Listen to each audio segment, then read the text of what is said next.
மாண்புமிகு அவைத்தலைவருக்கு வணக்கம். மீண்டும் இரண்டாவது முறையாக இந்த அவையின் தலைவராக தேர்ந்தெடுக்கப்பட்ட உங்களுக்கு நான் அங்கம் வகிக்கும் விடுதலை சிறுத்தைகள் கட்சியின் சார்பிலும் இந்தியா கூட்டணியின் சார்பிலும் எனது மனம் நிறைந்த வாழ்த்துக்களை தெரிவித்துக் கொள்கிறேன். தங்கள் இருக்கையில் வலது பக்கத்தில் செங்கோல் உள்ளது. செங்கோல் என்பது அதிகாரத்தின் அடையாளம் அல்ல. யார் பக்கமும் சாயக்கூடாது, நேர்மையாக இருக்க வேண்டும் என்பதற்கான நீதி தவறாமையின் அடையாளமாகும்.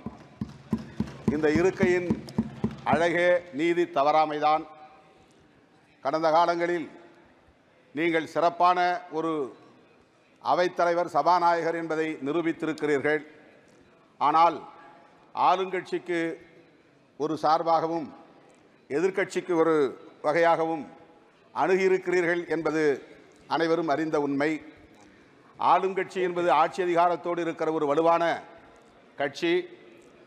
ஆகவே ஆளுங்கட்சி சார்பு நிலை இருக்கக்கூடாது என்பதைத்தான் இங்கே எதிர்க்கட்சி தலைவர்கள் கோரிக்கையாக வைத்திருக்கிறார்கள். கடந்த முறை பல்வேறு மசோதாக்களை பண மசோதா என்று ஆளுங்கட்சி அறிமுகப்படுத்தியது. எது பண மசோதா, மணி பில் என்பதை தீர்மானிக்கிற அதிகாரம் உங்களுக்கு மட்டுமே இருக்கிறது. அந்த அதிகாரத்தை தவறாக பயன்படுத்திய ஆளுங்கட்சி மீண்டும் அத்தகைய முயற்சியை மேற்கொள்ளலாம். அதற்கு ஒருபோதும் நீங்கள் ஈல்டு ஆகக்கூடாது, வளையக்கூடாது என்பதை ஒரு வேண்டுகோளாக வைத்து ஒரு மக்களவைத் தலைவர் என்கிற அதிகாரத்தை பயன்படுத்தி நாடாளுமன்ற வளாகத்திற்குள் இருந்த புரட்சியாளர் அம்பேத்கர், மகாத்மா காந்தியடிகள் ஆகியோரின், மகாத்மா ஜோதிபா ஃபுலே போன்ற மாபெரும் தலைவர்களின் சிலைகளை ஒரு ஓரமாக கொண்டு போய் श्री राजकुमार छब्बेवाल